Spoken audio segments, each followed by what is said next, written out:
Hi everyone. I wanted to do a project share with you. I was watching Fiona, who is Jennings 644, a couple of days ago. It may have even been last week, and she was doing showed us how to do a little trunk, and so I had made one and I wanted to share it with you. My measurements are a little bit different than hers because she's in the UK, and of course their measuring system is different than ours. But anyway, I got the idea from Fiona, and I'll put the link to her to that video down there at the bottom. So anyway, here is what I made. Here's my little steamer trunk. I actually refurbish these steamer trunks, the real ones, the ones that you put the quilts, and they used to put quilts in or travel with, or you know, whatever. But so I normally don't do miniatures, but Fiona really inspired me to step outside my comfort zone and make something that I normally wouldn't make.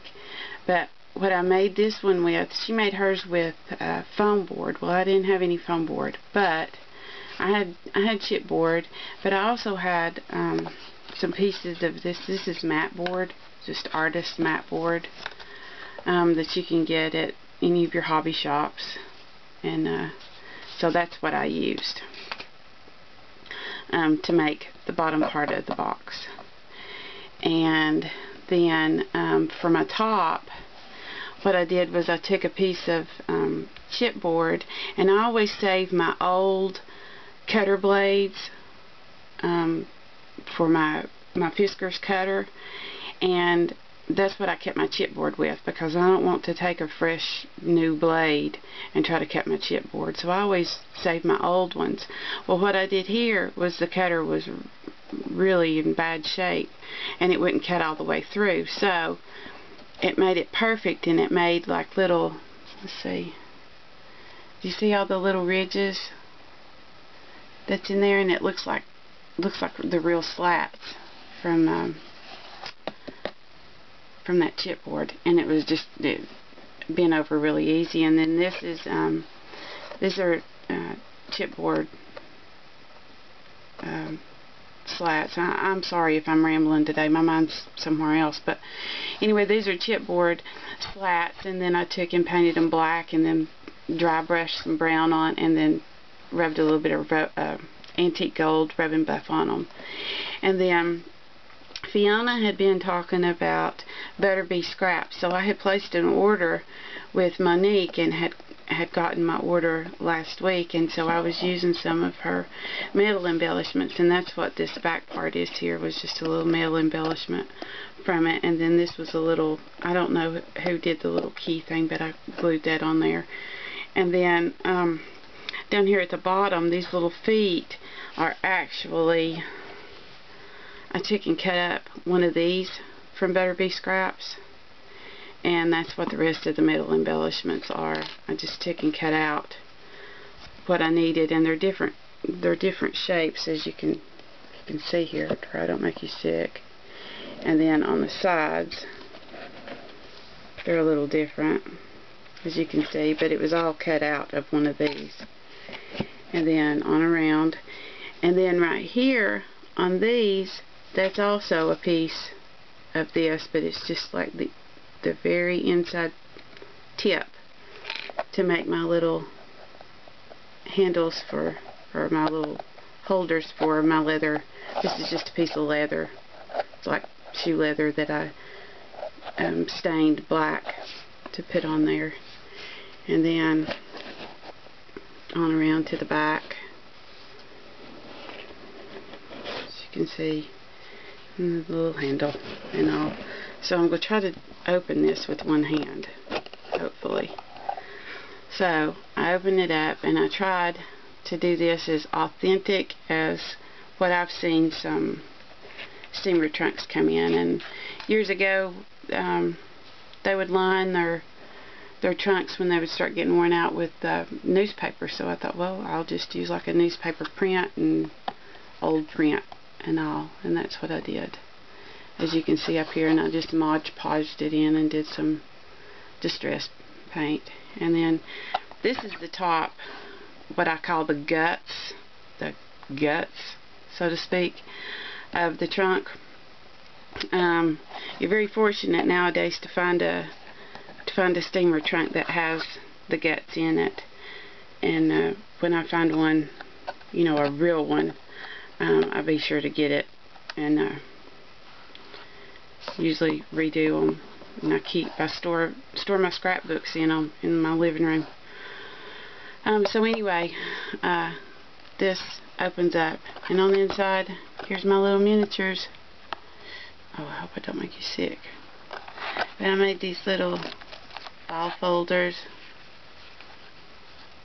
and I made a little stack of envelopes, and then I made a little book. Get the book out. Little ledger, and dyed up the pages. And this is made out of the mat board as well, the little book covering. And I used some embroidery floss to bind it. And then a little magnifying glass done in there. See, you can see. Oh, you can see ledger better. Woo, woo. Sorry, don't want to make you sick. Okay, and then on this side, I made a little. Oh, I don't know why that's not focusing. I'm so sorry. I made a little journal. It's like a little lady's journal, and she's got her little pen nip that I put some paint on the end, and then a little pair of glasses. Used some embroidery floss to wrap around it, and a little button. And then, so that's the miniature part. And again, I don't know that I'm going to be able to do this with one hand. Let me try the other hand. Oop, hold on, let me try to take it down. Give me just a second here to where I can open it up. Okay, here we go. Okay. Alright, so anyway, it opens up. My miniature's probably going to fall out, but that's okay, I can put them back.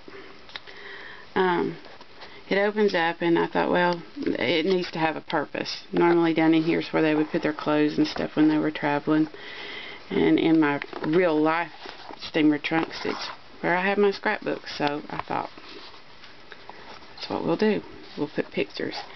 And I swore to Pam that I would never make another mini without putting pictures in here. But my pictures are ready and waiting to be stuck in here, and I'm going to put pictures from my family reunions.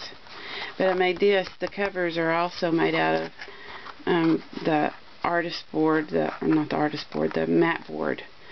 And I tried to make it look really old, like you would have seen the real old scrapbooks from many, many years ago. And it opens up like this. I don't know if I can, well, it's hard to do with one hand. Anyway, it opens up, and it's bound with some more embroidery floss. And I used craft cardstock, and there's several pages, but I didn't make just one. It was enough to make 2,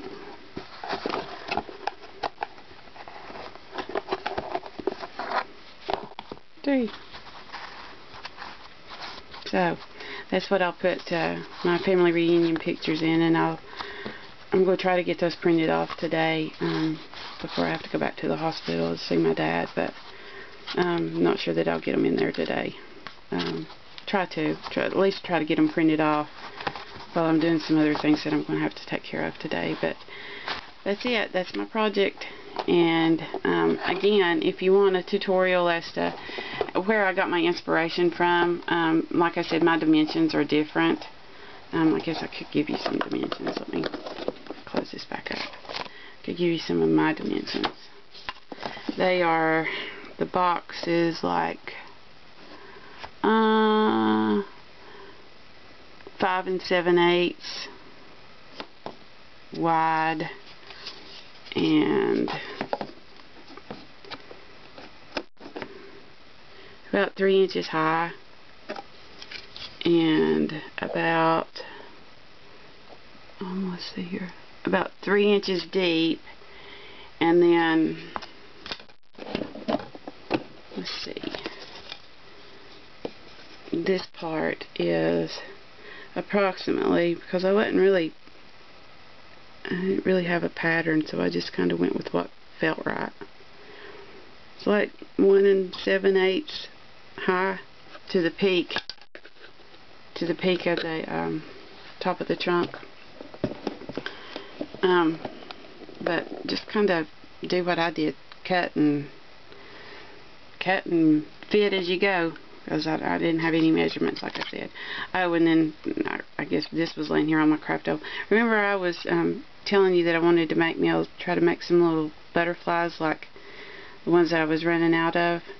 Well, I found a pair of new navy pantyhose, and so I tried to make one, and this is just kind of where I was playing around to try to figure it out. Not too bad, but I could do much better, I think, if I had the right color pantyhose and just played with it a little bit more. But that was just something I was experimenting with. It's not too bad though for a rookie, somebody who's never done it. So anyway, that's my project. I hope you like it. Talk to you later. Have a great day, guys. Bye.